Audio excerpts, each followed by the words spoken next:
Welcome to the Super Gamer Podcast. Welcome to the new Super Gamer Podcast, episode 191. Our guest this week is a writer and cocktail consultant, the host of Bar Cart Bookshelf, and author of the book coming out in September, Cocktails and Consoles. We have Elias Eells. Thank you for being here. Oh, my pleasure. Happy to be here. Yeah, so, well, right off the hop, I do want to say to any listeners, obviously we're going to talk about booze a little bit. If that makes you uncomfortable, do what you got to do. If you're too young, don't drink. And if you do drink responsibly. But Cocktails and Consoles, as the title suggests, it's your celebration of video games and cocktails that those games inspire or that you think pair well with the games. Maybe you can tell us a bit more about how it came to be and what it is. Certainly, yeah. Cocktails and Consoles is a collection of 75 recipes for beverages. It's not just cocktails. There are also a lot of non-alcoholic drinks. About a third of the recipes in the book are mocktails because we've got savvy sippers of all persuasions and groovy gamers of all ages. And so one of the things that I really wanted with this book was to make sure that everyone who enjoys a great video game and everyone who enjoys a good drink had something that was there for them. So, there are lots of people who don't drink for lots of different reasons, or don't drink alcohol, rather. And so we really wanted to include that as one of the cornerstones of the book. But the origin story is that last year I had been chatting with a friend, and she mentioned that an editor was looking to do a book of video game cocktails. And at this point, I had been doing Bar Cart Bookshelf, a platform where I review recent works of science fiction, fantasy, and horror, and adapt them into cocktails and mocktails for about a year and a half. And I had known for a long time that I wanted to do a cocktail book. And I had all of this background knowledge of home bartending and also all of this background knowledge around some of my favorite video games. And it worked out in such a way that the vision that I had for the book and the vision that my editor had for this project came together, and the rest is sort of history. I wrote the book last year. I had a great time not only talking about some of my favorite games, but also doing a ton of research, because I don't know any gamer who plays quite as wide a range of the titles that we represented in the book. And so getting to talk to my friends who have different tastes than I have to really get that inside peek at things that aren't as much to my taste, and then getting to do two drinks for some of my favorite games like Hades, like Ace Attorney, things like that, and being able to really dive into that was just such a fun process. It was really a a joy of a book to write, and one that I've had a lot of fun with, and one that I think that readers and gamers and home bartenders are going to have a lot of fun with as well. So as far as it being a joy to write, I laughed a bit. Presumably you have to make and try these drinks before you put them in the book. Yeah. So I thought, well, you probably can't do too much writing in one day then. Yeah, that's the benefit of having a nice lead time with the book, is being able to try things out, to make sure that every recipe is just right, and to make sure that it works. And that's sort of writing a cocktail book is a fun thing. And having friends over so that you get the range of palettes and profiles to taste test. We had a lot of fun parties over the summer last year. And it all sort of culminated with a day in August where the book is illustrated. We have these wonderful illustrations for a good number of the drinks by Solji Lee that are just absolutely beautiful. And in the lead up to preparing the illustrations, we had a photo day where I enlisted a group of friends to come to my house, and we made every drink in the book. Um, and so making 75 cocktails and mocktails, taking their pictures, having reference photos that then we could send on to the artist, and really being able to celebrate all of the work that had gone in earlier in the summer to developing those recipes it was a really exciting day, very exhausting set of days. But it was a good time. And, I loved the photos that we took. I loved being able to share again with people who had helped earlier in the process and to have some folks who came in just totally blind to come and sit in the living room while I was cranking through all of those drinks and provide good company and some good sipping there. A few of the games and drinks that stood out to me. Portal, I mean, one of my all-time favorite games. The Cake is a Lie. Elden Ring, Muriel Pastor of Vows is what you call that drink. At first I was like, Elden Ring, oh, I bet that drink packs a punch. And then I thought, well, Muriel Pastor of Vows is maybe the chillest person in Elden Ring. Yeah. Metal Gear Solid Liquid Snake, that's a great name. And the Oregon Trail, of course, everybody loves the Oregon Trail. The Oregon Trail Buck. How did you choose which games would be represented in the book? Sure. Well, I wanted to represent as wide a range as possible. And I wanted to look at games across genres and across the sort of 50 plus year of really serious video gaming. And so, starting from a few key titles that I knew right from the book proposal that I wanted to include, like I think the very first recipes that I pitched were the Mario Garita for Super Mario Bros. And the Ring Drop, which is our Sonic the Hedgehog drink, and then expanding out from some of those really most iconic titles until we could get a range of games that demonstrated the spectrum of video gaming. That there are so many different types of gamers, just as there are so many, different types of cocktails and mocktails out there. And even when things fit within certain families, there's still so much room to expand from there. So looking at, what are some of the most iconic titles within a genre, what are the things that I've really enjoyed playing or chatting with friends about, things like that, celebrating a lot of faves, and hopefully for folks finding some new and exciting or new to them titles as well. How much experimenting, like did it sort of just come to you, Mario Garita, I got it right away, or were you experimenting a lot? And then were there any combos that just didn't work? Like, it's hard for me to imagine a drink that would actually make a game worse. Yeah, yeah. There were some things that came very easily. And like the Mario Garita, I think that was sort of right from the beginning as I was thinking, what do I want this book to look like?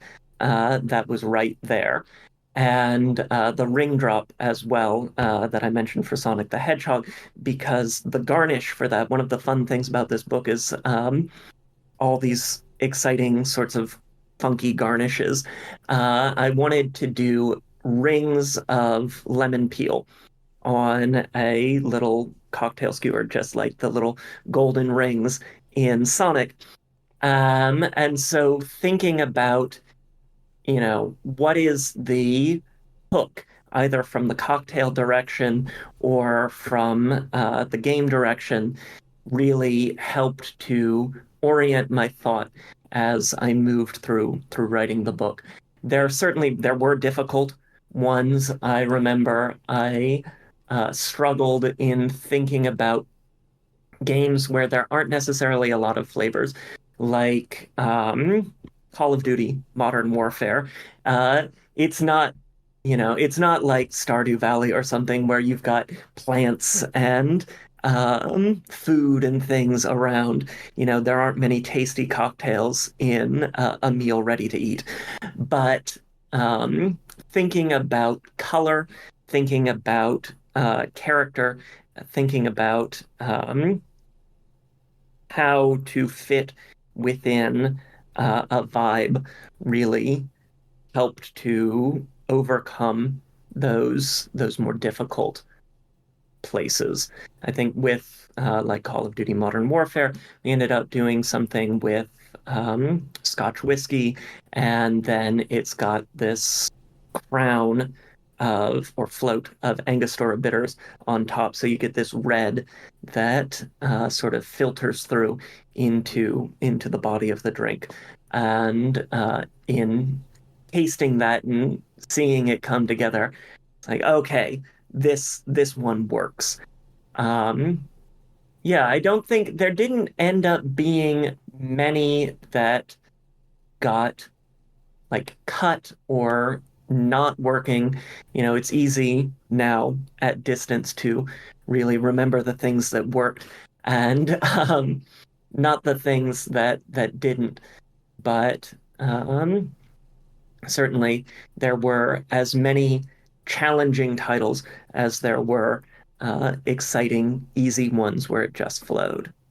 Did you end up going back and playing a bunch of the games kind of for research? Was it like, okay, I'm going to get inspired just by playing or anything like that? Oh yeah.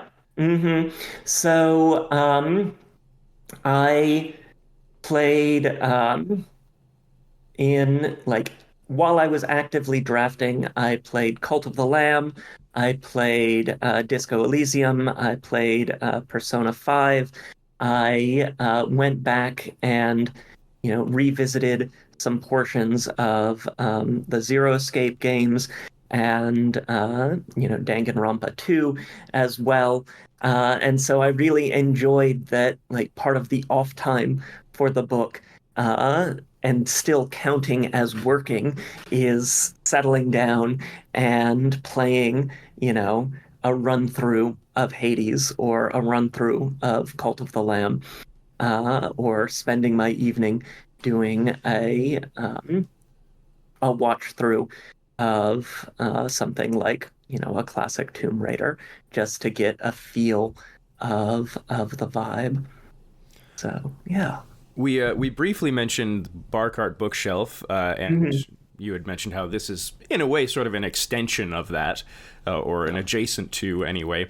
I did want to mention, though, you called 2023 the year of Cassandra Caw on Barcart Bookshelf, and Cassandra Yes. Caw is actually one of the original guests of the first iteration of this show, like 10 years ago. Oh wow. Funny enough, I still have them on Steam. Like, well, I mean, Mhm. we're not, we're not friends. Like, I wouldn't reach out to them, but Yeah. it's just funny. I log on, I'm like, oh, Cassandra's on. Mhm. So yeah, Yeah, I love Cassandra Caw's writing. I cannot read a book of theirs without it turning into a drink.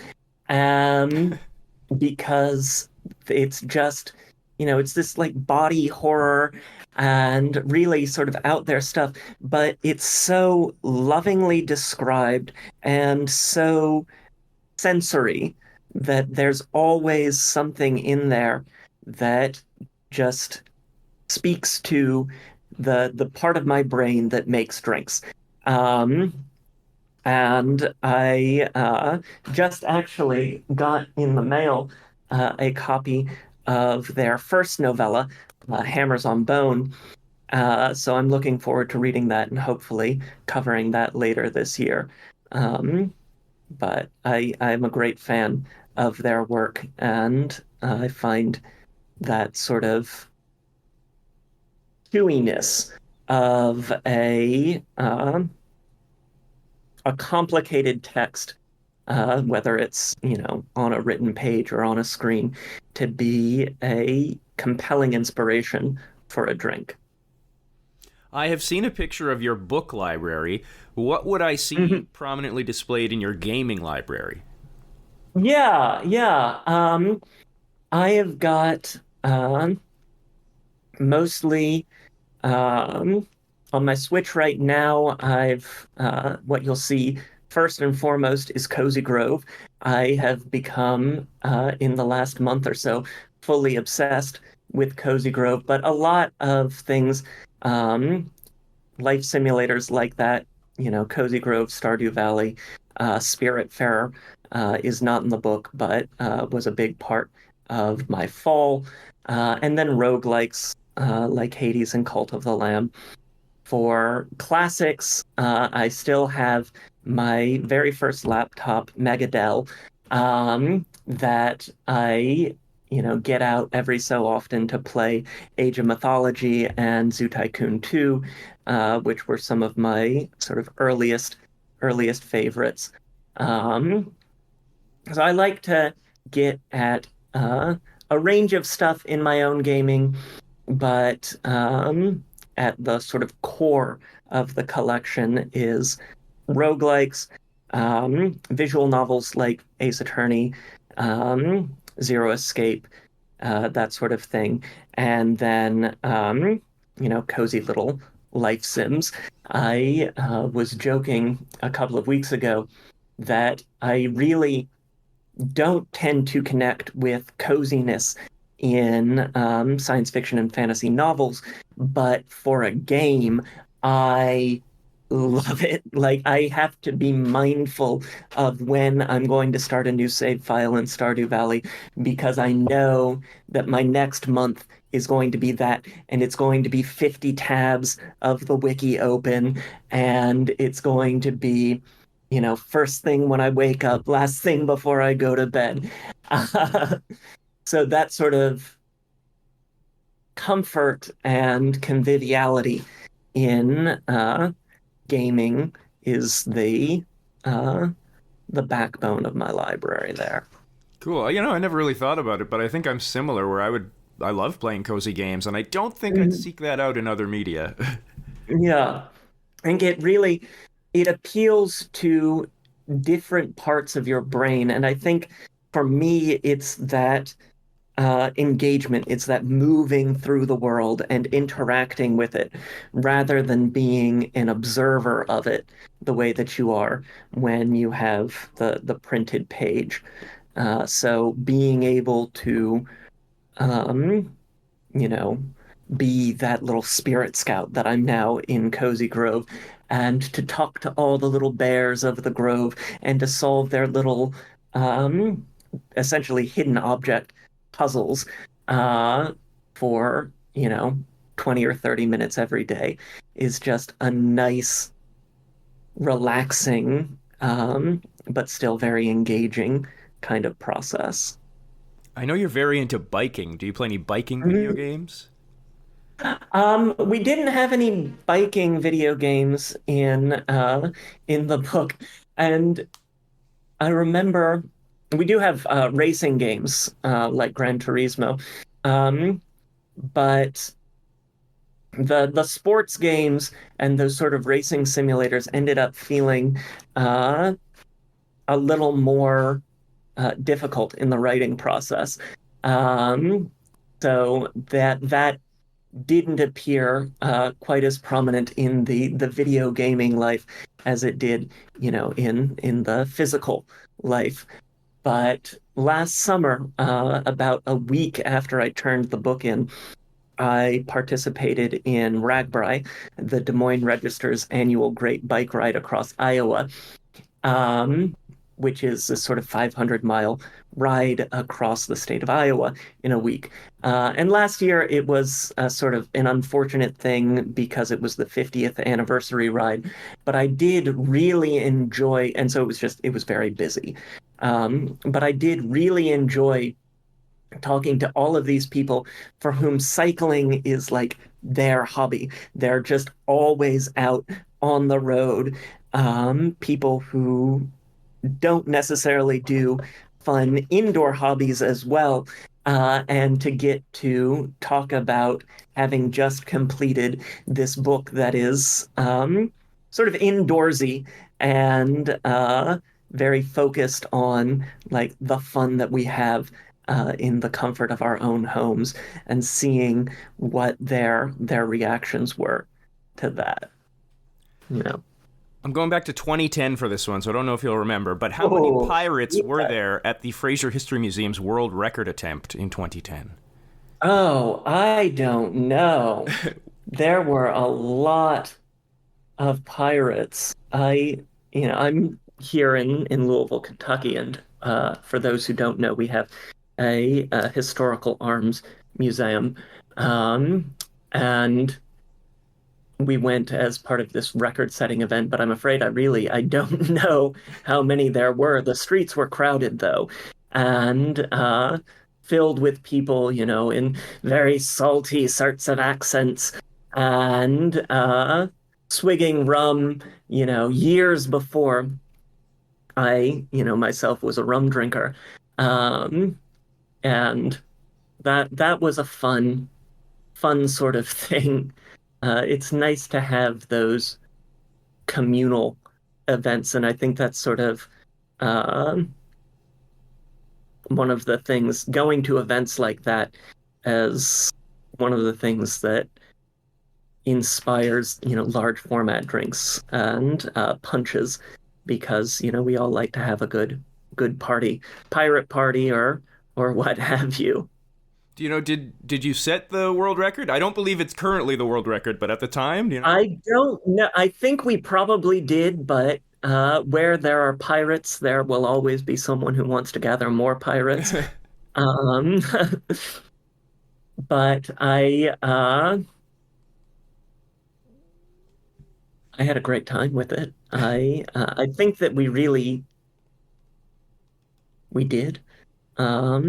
I'd like to believe that we did. I'd like to believe that I was part of this, important moment in the world of uh, pirate affinity and maritime culture.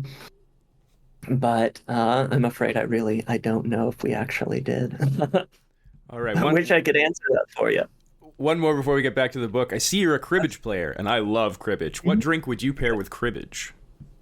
Oh, well, the drink that I paired the last time I played cribbage was just a classic gin and tonic.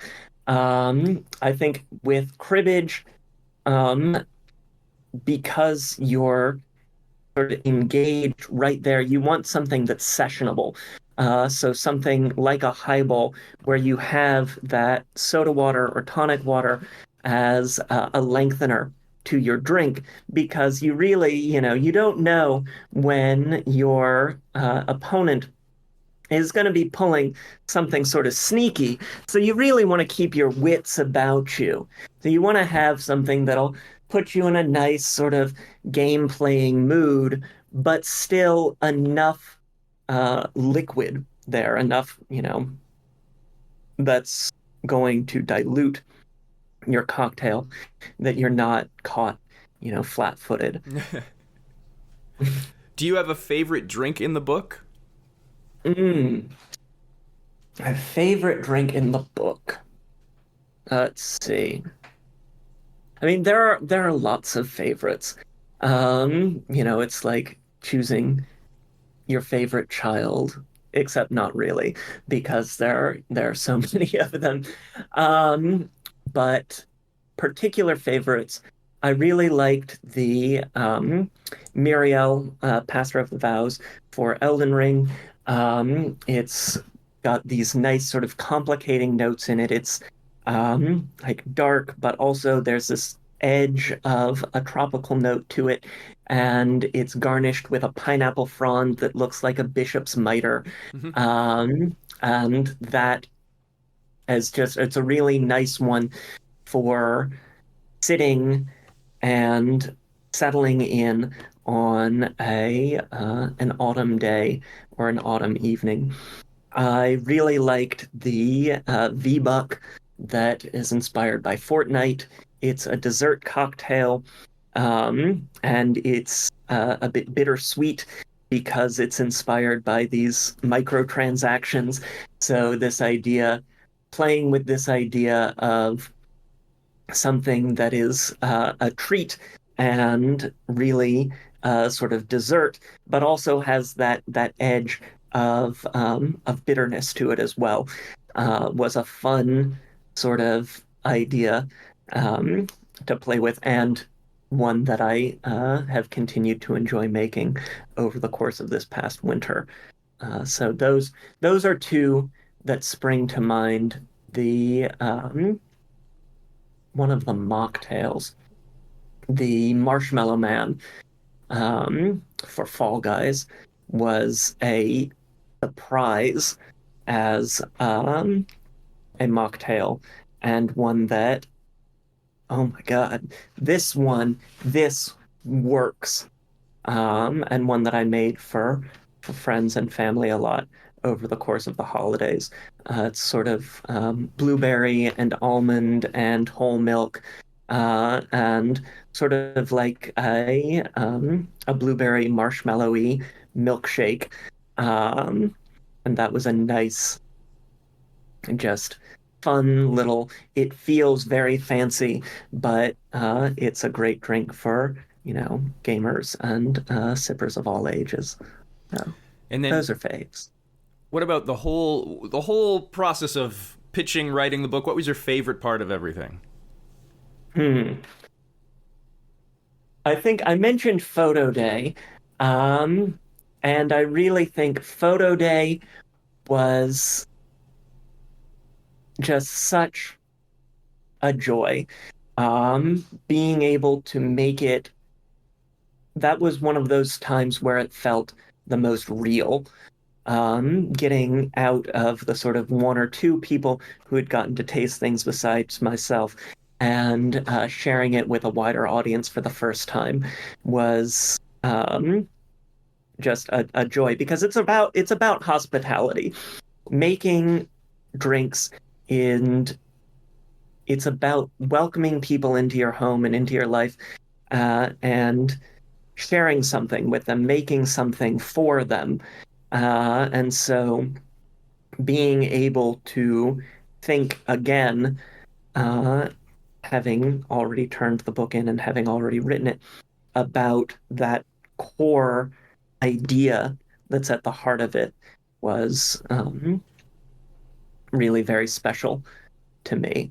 Um, and I'm hoping that as we get a little bit closer to it, we'll get to have more events in that vein where we actually get to share some of the recipes with people who can try them for themselves. What VGM did you listen to the most while writing the book? Mm. I listen to The Fragrance of Dark Coffee, which is Godot's theme from Ace Attorney Trials and Tribulations, um, and the entire Ace Attorney jazz album. It is like the background music for all of my work. I think about it constantly. It's a cloudy day here in my neighborhood. I'll probably be listening to it this afternoon, um, because it's just that nice, jazzy, something that can be there, but also it hypes you up. It gets you in the mood. One of the like moments in writing the book where I realized, okay, this is something that really works, was when I uh, didn't have to look up the number of cups of coffee that Godot drinks over the course of a trial, even though it had been at that point several years since I had played Trials and Tribulations last. It's 17. And in the drafting process, while I'm listening to the music and thinking, oh, I should really double check that, going back and going, oh, yeah, of course, I'm right. That's the sort of information that just lives in my brain, was validating for the drafting process. And it is a track that um, I'm listening to just constantly, including in the writing of the book. I know you're a singer. Have you performed any VGM that I could check out online? I have not, no. I have not. I'm really more of an audience member on that side of things. I sang in college and in high school, um, but after graduating, it's one of those things that gets harder to participate in when you're not in these sorts of walkable communities, or tight-knit communities like colleges and universities.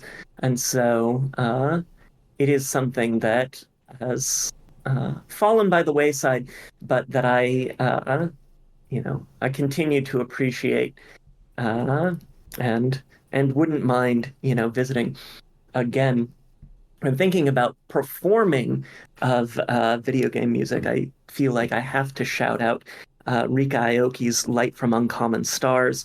It's a really beautiful novel that came out in 2021, this science fiction novel where the main character is a violinist, and she plays all sorts of, as part of her violin training and coming into her own, she plays all sorts of VGM sorts of things, including, not quite um, Deltarune, not quite Undertale sorts of stuff. And so some of the fun for gamers in reading that book is seeing these places where, like, oh, that's very, very familiar. Um, and thinking about that performance aspect. So, yeah, a long and winding answer Oh, good. there. Those are the best ones.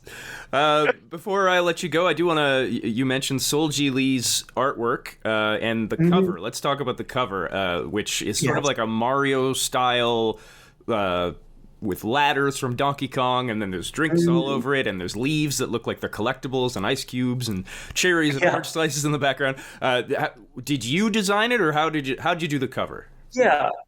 So the cover, I love the cover. I love the cover so much. The cover, we had the designer for the book is Tanvi Baghele with my publisher Running Press.